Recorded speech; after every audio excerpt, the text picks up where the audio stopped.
Hello everyone, welcome to What If Hollow Knight Took Over Little Nightmares Part 4. Before we start, please go support Alanmash for writing that awesome fanfic. This is the translated version I made, there will be some mistake in character's gender. Phase 4. Dream no more. This final phase of the book will be the conclusion.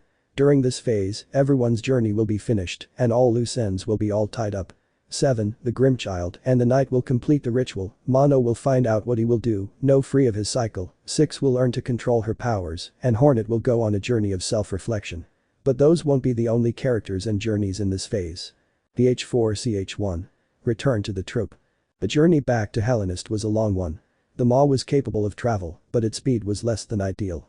Once the Maw did reach Hellenist, 7 had to scale the Howling Cliffs right after. This wasn't a problem for the Knight and the Grimchild, as the Knight could use its claw and wings to better climb the cliffs, and all the Grimchild had to do was fly. And I thought I'd never have to climb another mountain again. 7 said to himself as he carefully moved up the cliffs. He should have been used to climbing by now, but he was out of practice due to his time at the Maw. As he reached his hand up for another rock, 7's foot slipped and he didn't have enough contact with the cliff to hold himself on. He started to fall, but was quickly caught by the Knight. 7 remembered how thankful he was to have both the Grimchild and the Knight with him for this task, as the Knight pulled him up. From that point, all three of them worked together to scale the cliffside and reach the top. Once they did, all that was left was a leisurely fall towards the town of Dirtmouth. 7 was able to survive the fall, unfazed, thanks to the fact we was a dream. That didn't stop him from resting on the bench, however. As he sat down, he looked over Dirtmouth and saw something heartwarming. Elderbug and the Knight were conversing. Even though the Knight couldn't speak, it still used motions to respond to Elderbug. As for Elderbug, 7 had never seen him so happy to see someone. The whole experience made him smile.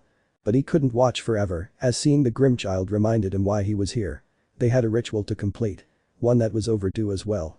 7 got up from the bench and walked over to the Knight. There was something he had planned to give it. "Hey," he said. "Before we complete this ritual, I'd like to give you something." The Knight looked at 7 as he got out a small bag.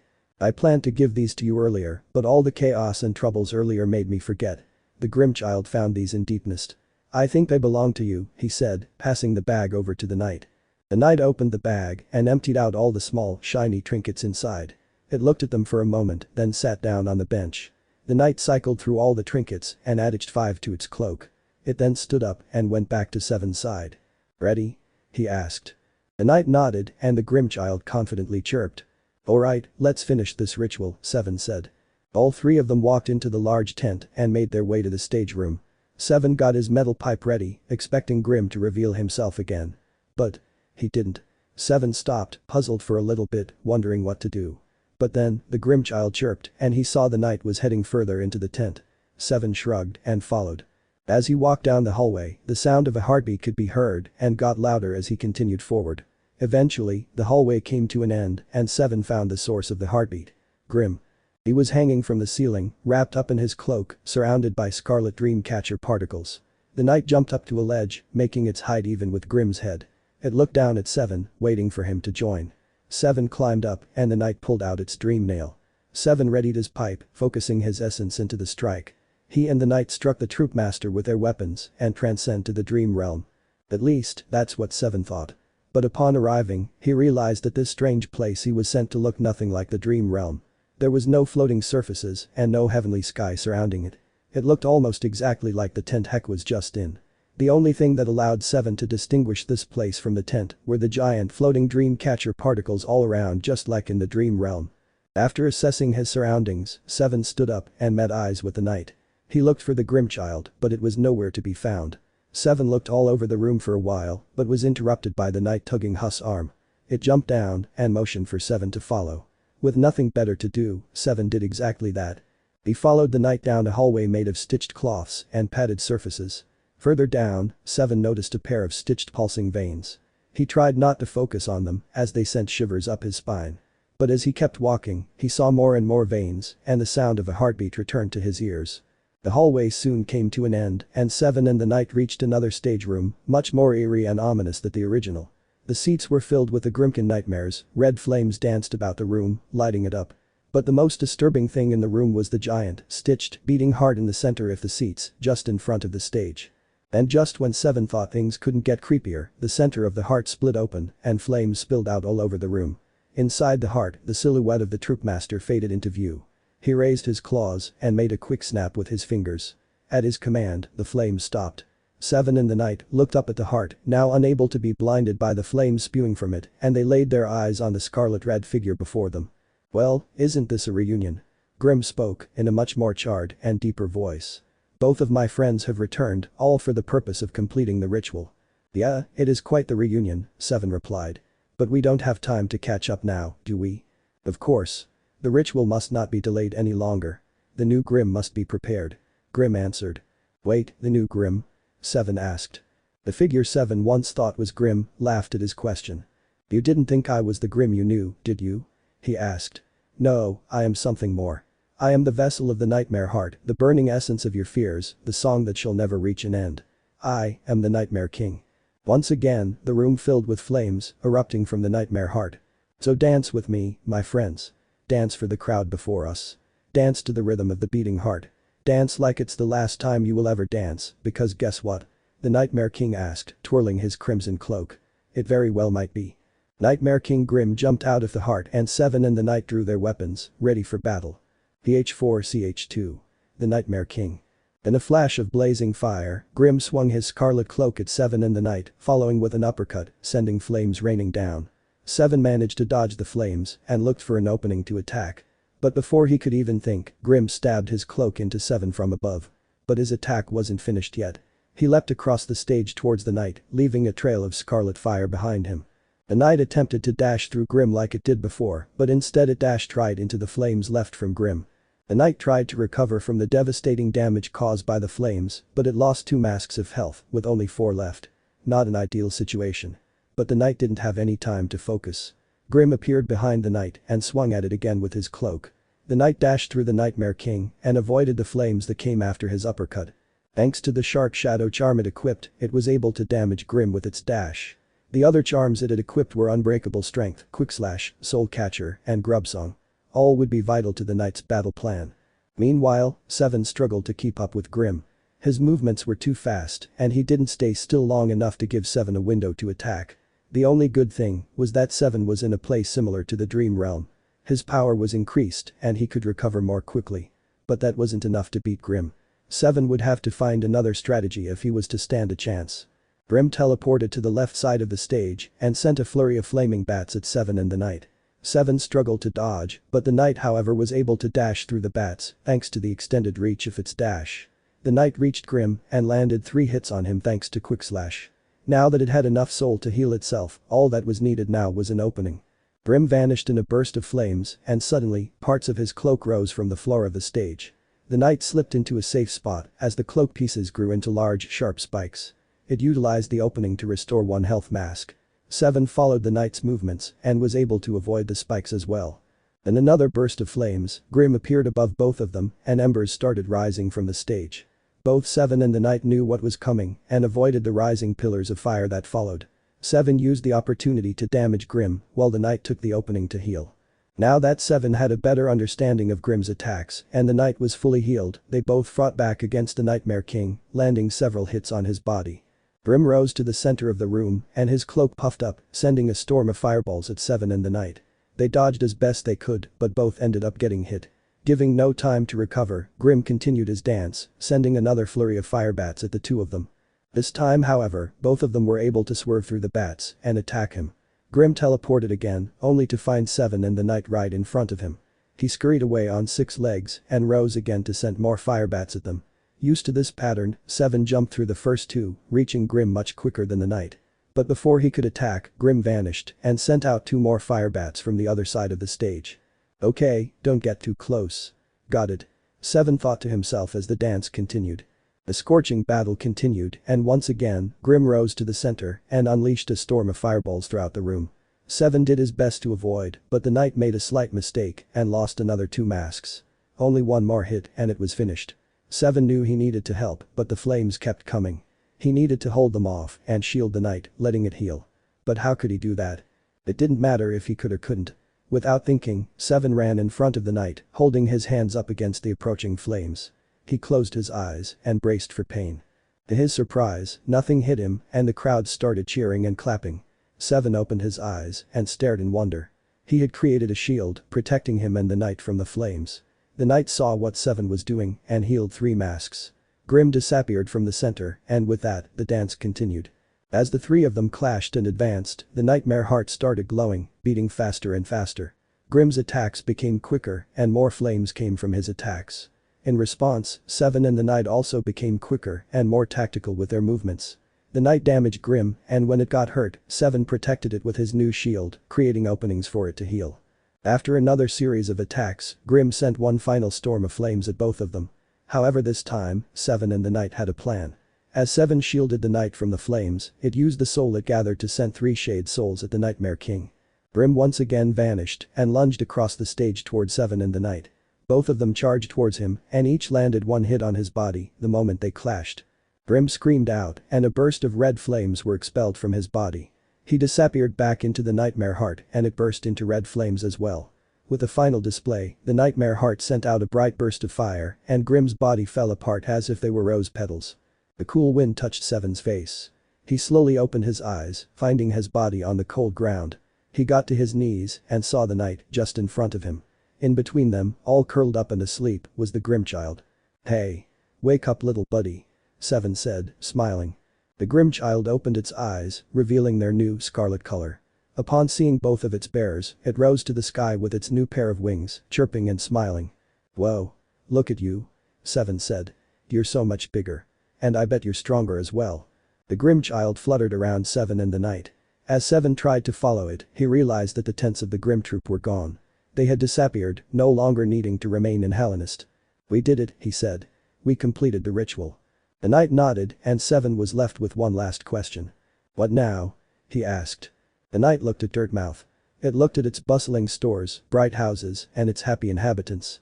It looked at Elderbug and his delicate flower. An idea came to the knight for what it should do next. BH4CH3. Waking up. Mono Pav. The rain dripped down on Mono as he walked through the pale city of tears. What once felt like a cold and somber reminder of the dread and fear in the world, now felt soothing and calm. The rain glistened as it fell from the cave roof above, and the puddles were bright and reflective on the ground. Jumping and splashing, Mono let a smile spread across his face. He jumped and twirled, ran and skipped across the wet floors of the streets. A moment with nothing wrong and nothing to disrupt it. Mono then arrived at his destination. The crumbled ruins of the Radiant Signal Tower. The place that had haunted him in all his lives. Whether in his past or in his future, this tower was always the root of his misery and dread. But not anymore. In front of Mono, a large puddle stood, murky and clouded, as black as void. Mono gazed into the puddle and saw his reflection. His once future. His worst. Mono looked into the blank gray eyes of the thin man and he looked back. Mono smiled again, beneath his soggy paper bag. "We did it," he said. "We finally did it." The thin man's gaze remained unchanged as he looked back at his what once was. "How does it feel?"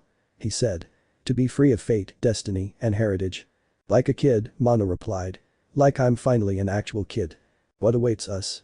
What is next on our path?" "I don't know. I don't have to think about that now," Mono said. "But if I had to decide, I'd say I would be whatever I want to be." The thin man stared and for the first time in countless futures, he smiled. Mono removed the damp and soggy paper bag covering his head and dropped it in the water. As it drifted away, the reflection of his future rippled and shifted.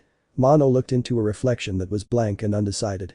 Mono closed his eyes and turned his head up to the sky, letting the rain wash over him completely. Covered in rain, Mono stood before a path made of nothingness, waiting to be paved. A perfect future in his eyes. Hornet Pav. Silence filled the room. The empty stone plinth in the center, an embodiment of its emptiness. Hornet sat down at the foot of the plinth, where she always used to. "Hello, mother," she said. "I'm back." Silence once again took control of the room as Hornet leaned back against the stone. "Remember what life used to be?" she asked. "I would run around this den, hiding from you as you searched for me. You never found me, because I could never hide for long. Every time I was hidden for 15 minutes, I would cry out for you, scared you had left me. And once I saw you, I was always running towards you. I never wanted you to leave my side." Hornet looked down at the ground. "If only I had known our fate. If only I had known what became of you. Perhaps I would have stayed that little spider who hated to be alone. If I knew you were always by my side during those first years, perhaps I could have grown stronger and maybe try fixing the kingdom said to last eternal. But that never came to be." Hornet paused and finally spoke again. There is one thing every citizen of this kingdom knows. There is no cost too great. Mist filled Hornet's eyes. But, losing the only one who truly cares for you in your life, before you are ready to walk alone, is a cost greater than anything this kingdom can imagine. Hornet breathed in and opened the chamber she had kept locked for so long. Everything she had pushed away, repressed and hid from everyone, flooded out. There was no attempt to reseal the chamber.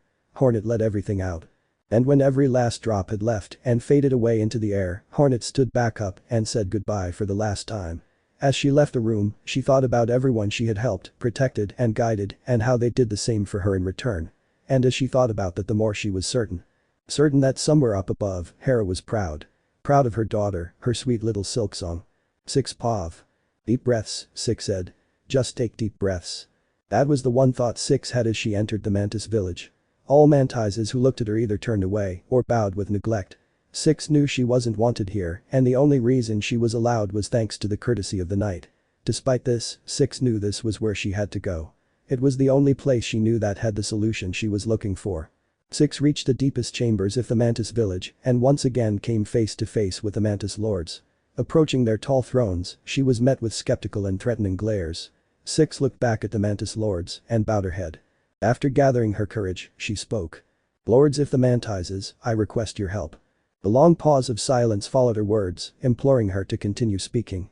I am sure you are aware of the dark power inside of me. It is what controls the curse of this maw, she said. I have no intention to use this power to harm and I wish for your aid to help me control it. If you have no intention to harm, why do you request help for control of this power? The left sister said all of a sudden. Deep breath, 6 thought to herself. Deep breath. Because I am afraid, she said.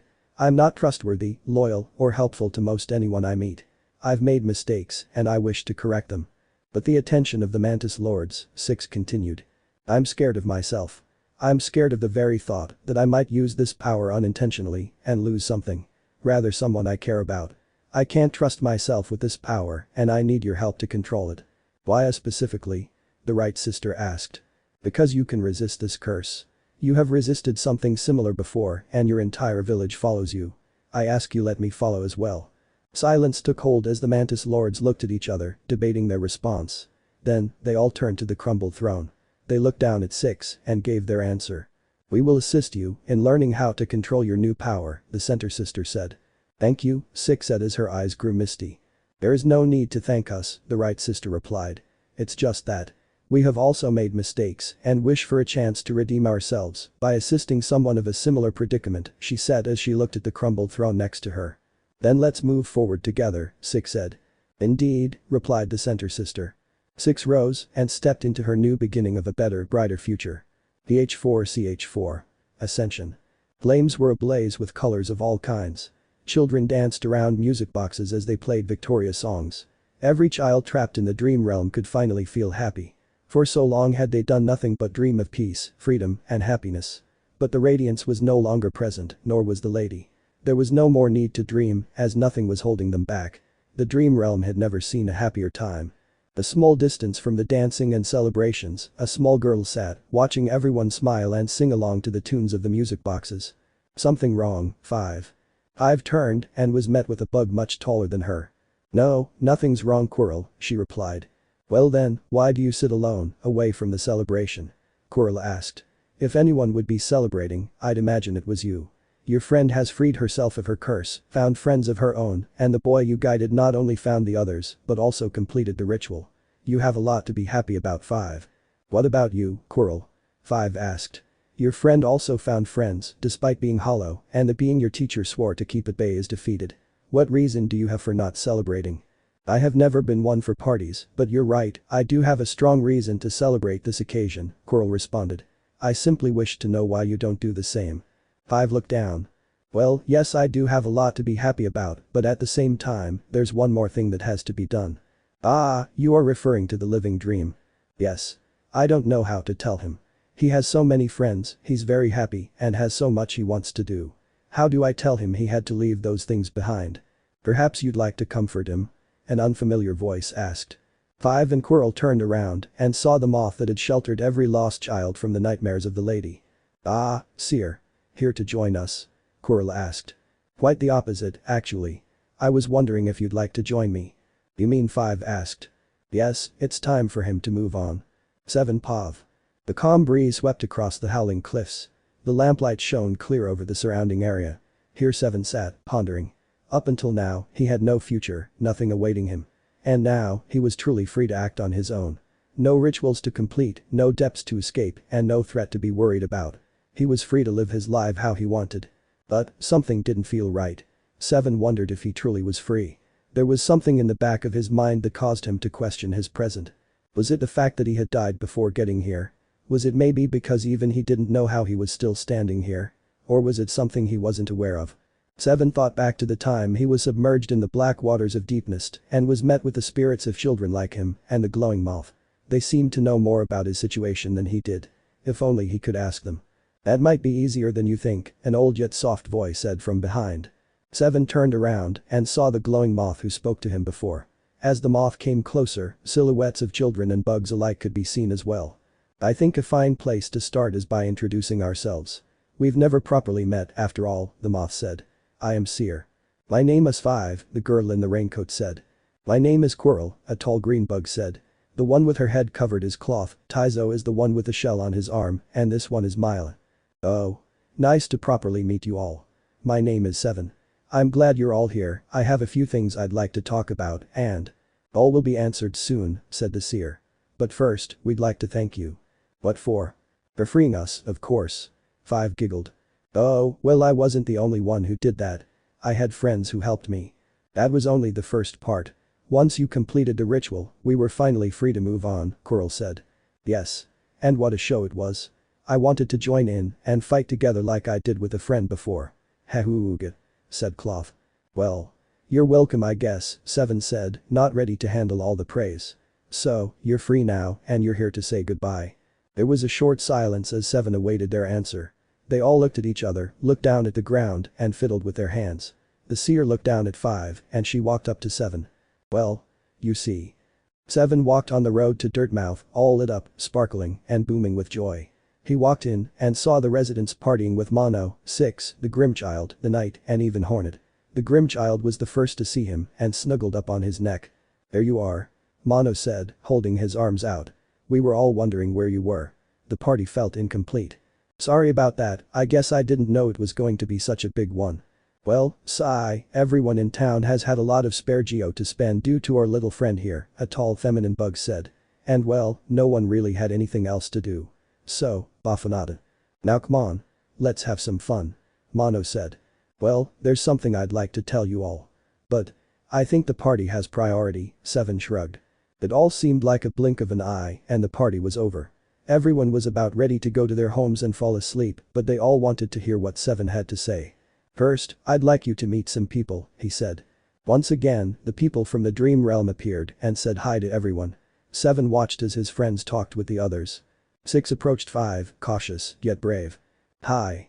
5, she said. Hi 6, 5 replied. The raincoat looks good on you. Yeah. It's yours. Inhale. I'm sorry I couldn't. 6, 5 reassured. It wasn't your fault. And if it was, I forgive you. 7 looked at Mono and Cloth, laughing about their weapons and their similar taste in headgear. Hornet and Quirrell were having some small talk and Mila slowly approached the Knight. Hi. Th there. Sorry for T trying to K kill you and F for making you K kill me, she said. The Knight simply bowed in response. As 7 looked at all his friends, the Grimchild suddenly moved away from his neck, looking afraid and concerned. 7 looked down and saw dreamcatcher particles floating around his hands. Oh. I guess we had less time than I thought. Everyone looked at 7, becoming shocked, confused, or hollow. 7? Mono asked. What's happening to you? I can't stay in this realm anymore, he replied.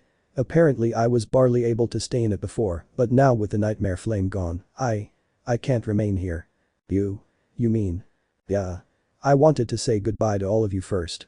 You all were the only friends, the only family I've ever had, and I wanted to say goodbye. 7. 6 yelled. Please tell me you're joking. Please. I can't. She fell to the floor, breaking out into tears. Please. I can't lose another friend. Not again. Please. 7 kneeled down. I know it's hard, but now, hopefully you can make more friends. Some probably even better than me. That's not helping. 6 screamed. I know, there's no easy way to say this. But, please 6-7 said. Don't close yourself off anymore. Make as many friends as you need. He looked to Mono, who was fighting back tears in his eyes. Enjoy your future, he said. And don't forget yourself. We both know who you really are. Why yeah, Mono said, gulping down his tears. Hornet walked over the 7 before he could address her. I figured this would happen eventually, she said. For what it's worth, you were a great friend 7. You said my name finally, 7 smiled. Hornet walked away, and 7 looked at the knight. Look, I'm not certain, but I don't think you have to be hollow anymore, he said. Discover yourself, find your identity, be what you want to be. And I trust you'll take care of the Grimchild, right? The knight nodded, and before 7 could even turn, the Grimchild embraced him, wailing. 7 hugged back, not even caring about the growing amount of Dreamcatcher particles leaving his body. No matter how many times you are reborn, however many rituals happen, however many kingdoms you visit, or how many lives you live please, he said. Never forget me. The Grimchild cried and cried, holding on to 7 until the last bit of essence left his body. But not before saying its first and the last word 7 heard. I love you. Ch4ch5. The delicate flowers. How the kingdom had changed. What was once an infected, diseased nightmare was now an ember of a once shining light. But it was not without hope. The bugs were now free and the people were beginning to recover. Whatever embers were left were being supplied with fresh kindling, leading it up to large dry logs to catch onto. Everyone had gone their separate ways, nothing was left to fight, but there was still one thing the knight had to do. Not because it was required, but for the sole reason that it wanted to do it. Walking through the Queen's gardens, the knight found its way to the grave of the trader's child, overgrown with flowers with delicate white petals. The knight grabbed as many as possible, leaving 2 to grow into more. The first destination was already here in the gardens and was possibly the most dangerous. Hopping on falling platforms, avoiding the fall into the thorns beneath, the knight made its way to the arena of the traitor lord. Next to his corpse was the body of Cloth, who gave her life to finish him. The knight placed a delicate flower on her body, honoring her bravery and strength. Its next destination was Deepnest. Not usually the place for such fragile lights, but no longer as dangerous as before. The spiders and crawlers of Deepnest parted for the night, not laying a single claw on it or its package of petals. Plenty of spikes blocked the way, but nothing was impassable. After a long walk, the knight reached the distant village and entered the largest home. Climbing its way through the webs and silk, it finally reached the stone plinth of Hera. A delicate flower was placed atop and the knight left for the next place. Leaping into the black waters below, the knight reached the lower levels of Deepnest and made its way to the tram. It rode to the ancient basin, traveling to the corpse of its lost kin. Once it was there, it laid a delicate flower on the shell and left for the abyss. Traveling down to the deepest depths, careful not to fall on any spikes, the knight reached the sealed entrance to the birthplace. In the center of the broken shells, it left a delicate flower, in hopes its siblings would appreciate it. Climbing up and out of the abyss, the knight climbed out of the basin via the elevator shaft to the city. Pale and full of tears, the city was no less hopeful than the rest of the kingdom. Bugs were beginning to rebuild and the deformed people were being rehabilitated. The knight went to the spire first, taking the elevators up to the very top where the stone plinth of Lurien stood. The bug that was once Hus Butler welcomed the knight and welcomed the delicate flower for his deceased master even more. Once the knight left the spire, it headed for the city center. It began reminiscing about the time it and Mono worked together to stop the Radiant Signal Tower and the victory they achieved. In the ruins, it set down a flower not for Mono, but for every Mono that the Signal Tower used and enslaved. The knight took the next available elevator to the resting grounds, where it traveled to the hut of the seer. The Radiants would be forgotten, but the knight wanted Moths to be remembered. It left a flower where the seer last sat and left for the lake. It sat by the nail, left behind. The knight remembered that calming moment, the last moment it had with its friend Quirrell. Although he had already found peace, the knight was certain that he would appreciate the delicate flower from even beyond the grave. The knight flew across the lake with the crystal heart and walked through the crossroads to its next destination. It walked to the farthest edge and jumped in the acid where Isma's tear protected both it and the remaining flowers. Stepping into Fog Canyon, the knight made its way to the teacher's archives while being careful not to touch any jellyfish. It entered the archives and made its way to the tank where Monomon slept. As the only dreamer that the knight knew for sure welcomed the seal's breaking, it paid respect with one of the flowers.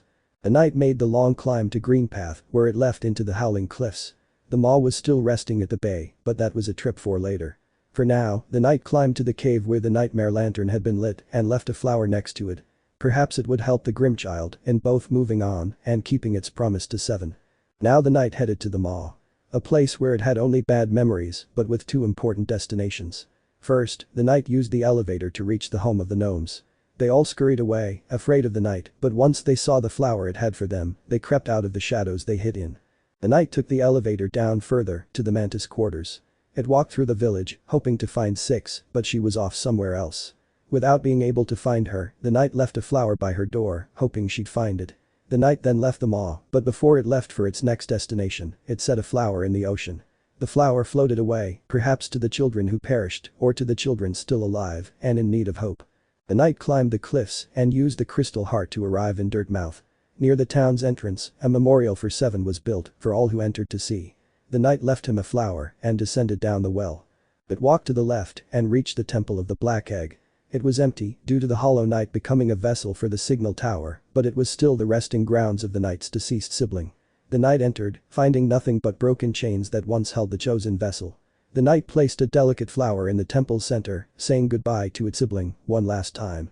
Only one flower was left now, and the knight knew where to put it. It traveled further to the left, where it reached the entrance to the Crystal Peaks. Instead of taking the elevator, it entered a small tunnel. There it found Mila, the only bug it couldn't wake up from the light. It laid the final delicate flower over her and left in silence. With no more flowers, there was one final thing to do.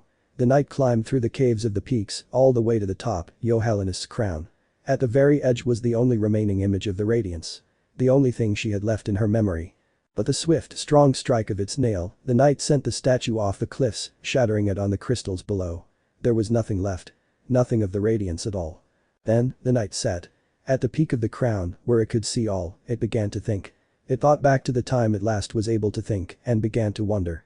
Was it ever truly hollow? Perhaps it was, at some point, but then it remembered its sibling. The chosen vessel, tarnished by an idea instilled. Not born with, instilled. The knight remembered its adventures, its friends, and its memories. The feelings they all shared and the bond they all formed. Then the knight had the most peculiar thought. Could its friends have instilled it with friendship? The knight atop the peak allowed the thought to be instilled and it welcomed it. As it remembered more and more of the adventure, it pulled out its quill and a sheet of paper and began to write down every thought it had. Let me know in the comments below if you guys want the next part. Also check out my other video that has been shown and left. Thank you for watching. If you enjoyed this video please like and share this video. And have a fantastic day. Bye.